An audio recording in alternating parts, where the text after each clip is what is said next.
السلام عليكم ورحمة الله تعالى وبركاته.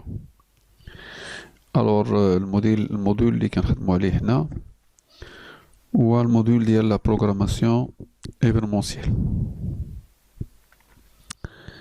اليوم donc on va traiter ensemble la gestion d'un hôtel. Donc un hôtel, donc il y a un ensemble de chambres. Un hôtel, il a un dirigeant. Ok. Ou dans l'hôtel, donc il arrive des clients. Les clients et le dirigeant donc sont tous des personnes. Donc nous allons commencer par création d'une classe personne. Donc c'est une classe qui sera abstraite, qui met en facteur le code DL entre le personnel et les clients.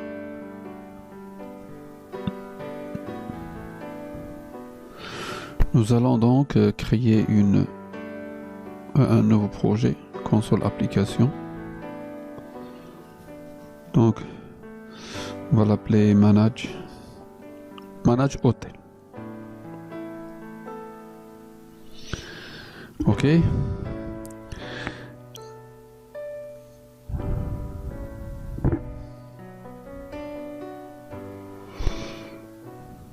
Alors nous allons commencer par créer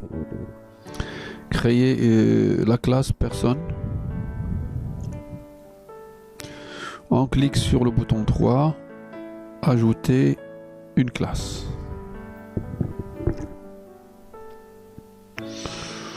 On va l'appeler personne.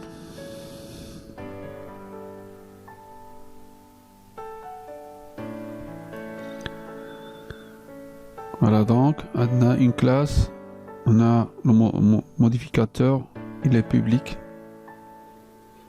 classe personne. Une personne, donc il a un nom, prénom, une adresse.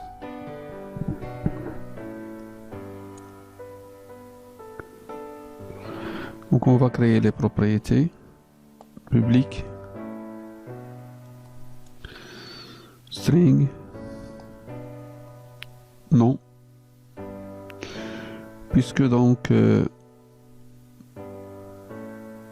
voilà, donc avec le getter et le setter.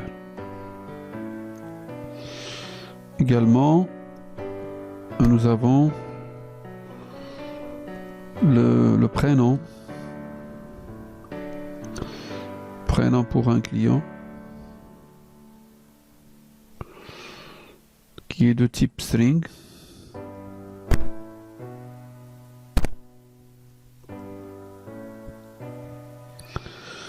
Donc en indiquant, en mentionnant son getter et son setter. L'adresse également, il est de type string. Ok, donc je vais renommer le champ adresse. C'est bien. Maintenant, qu'est-ce qui reste à de la classe? Donc ça serait une classe qui est abstracte. C'est une classe qui est abstraite et qu'on ne peut pas instancier, mais il met en facteur le code DN.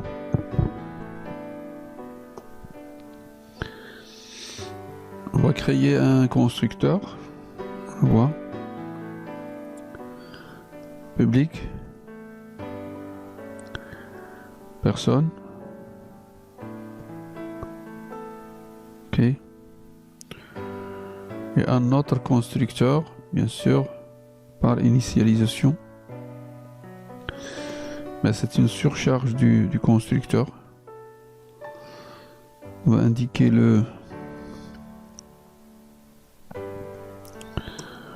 donc le nom,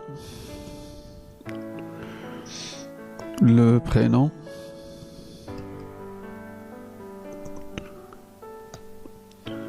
et également l'adresse. sont tous des propriétés de type, des attributs de type chaîne de caractères. On va indiquer que le dis.nom reçoit n, dis.prénom reçoit p, et dis.adresse reçoit adresse.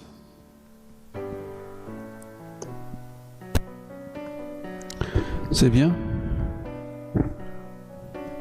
Vas-y.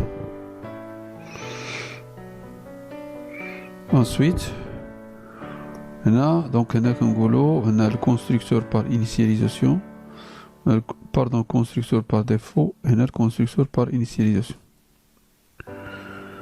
Donc si on considère le personne est une méthode, on peut dire qu'il s'agit d'une surcharge de la méthode personne. Alors, on va redéfinir la méthode toString. Override string toString. Override, le mot override veut dire tout simplement la redéfinition de la méthode toString. Bien sûr, la méthode il a été hérité par la classe personne à partir de la classe mère qui est object. Et en fait, cette l'écriture il y a comme ça. Toute classe par défaut il hérite de la classe object. C'est la classe de base de toutes les classes.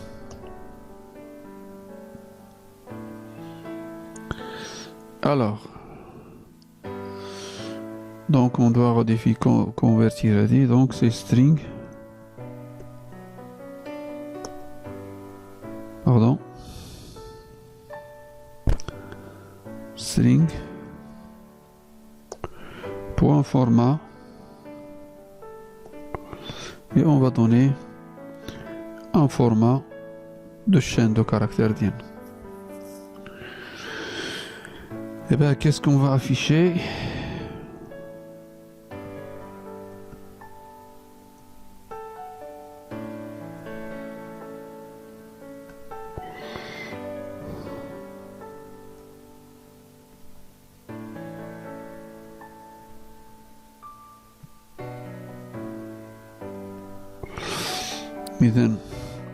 Le 0, 1 et 2.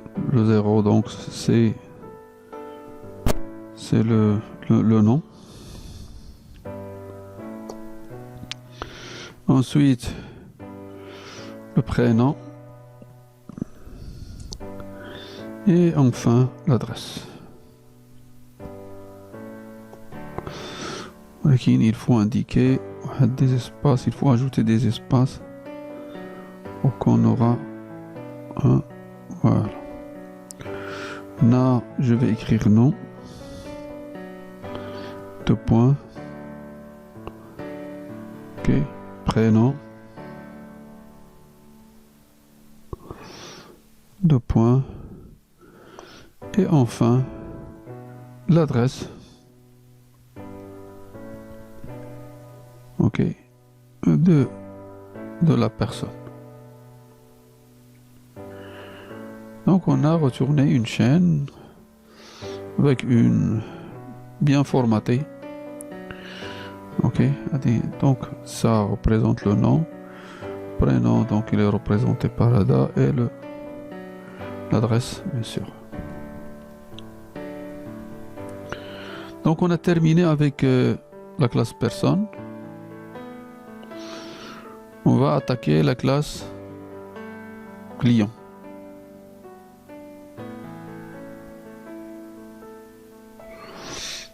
On va ajouter une nouvelle classe. c'est la classe client. Également, il est public.